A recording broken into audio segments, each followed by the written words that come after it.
while it may seem like dealing with fame and fortune isn't a bad problem to have, we have seen it all too often, haven't we? Young stars falling as they get older. You have movie star Lindsay Lohan ending up with drunk driving convictions, rehab stints before turning her life around again. Shia LaBeouf arrested in connection with a fight in New Orleans. Just recently, Britney Spears arrested for DUI. So this is just to name a few. But the reason why this may matter to all of you parents out there is because what are we seeing right now? Online professional entertainers. Yeah, not only reality stars, influencers. Everybody's trying to be an influencer. Children not used to the spotlight. They're vulnerable to the pitfalls of instant fame. So is Daniel Radcliffe's advice about therapy a good idea? If you have kids out there trying to make it big, what should you be thinking about? Joining us now, clinical and forensic psychologist, Dr. Leslie Dobson. Thank you so much for taking the time. What do you think of Daniel Radcliffe's advice?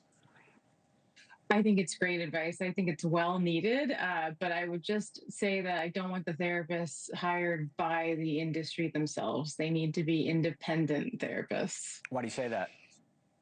I think there's just so much influence, and we don't know how far the reach is.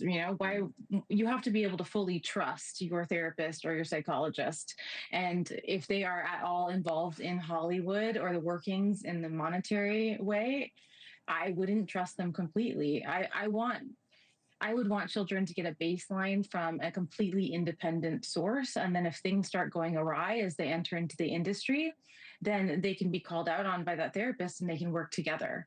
But as we've seen, there's so much corruption within Hollywood that this needs to be completely objective. But I think it's a wonderful idea. So how could it help? How could therapy help child performers, child actors? I mean, if we're talking about addictions, if we're talking about suicides? Well, I think understanding the baseline, right? Who are you before you became famous? And if that fame hurts you, if the comments hurt you, if the fame goes away, if you get canceled, who are you then? And if your entire identity is just being famous, that's not healthy, right? Then people turn to self-medication, they turn to substance use, they turn to suicide, they turn to risky behaviors, they are more likely to be groomed, they are more likely to be harmed.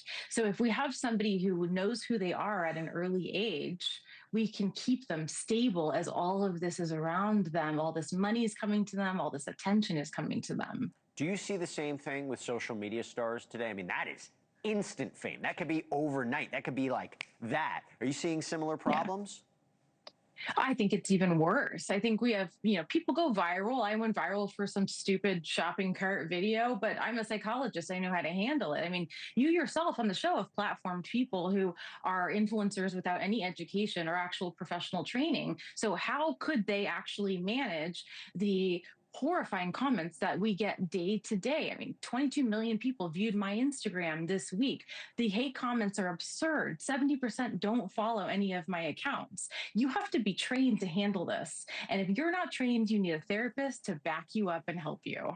Can you just explain, especially if they're so young, how hard it is to navigate if their fame falls, if their star falls? I mean, you mentioned it before, addressing who they were beforehand, but they were so young. Do they even remember that? I mean, what are some tips you would give them? I mean, they are so young and their brains aren't fully formed, right? We can be diagnosed with severe mental disorders 25, 28 years old. And so tips are largely, you need a support system that you trust outside of Hollywood, outside of fame, outside of influencers. You need to have stable, grounded relationships. You need to go to school. You need to have a routine. There needs to be a life present that doesn't exist in the influencer world, in the content creator world, in the Hollywood celebrity world. If you are solely dependent on that life, when you fall, you're going to fall hard. That's a good point. I think this is a really important conversation to be having, and I appreciate you explaining a little bit more.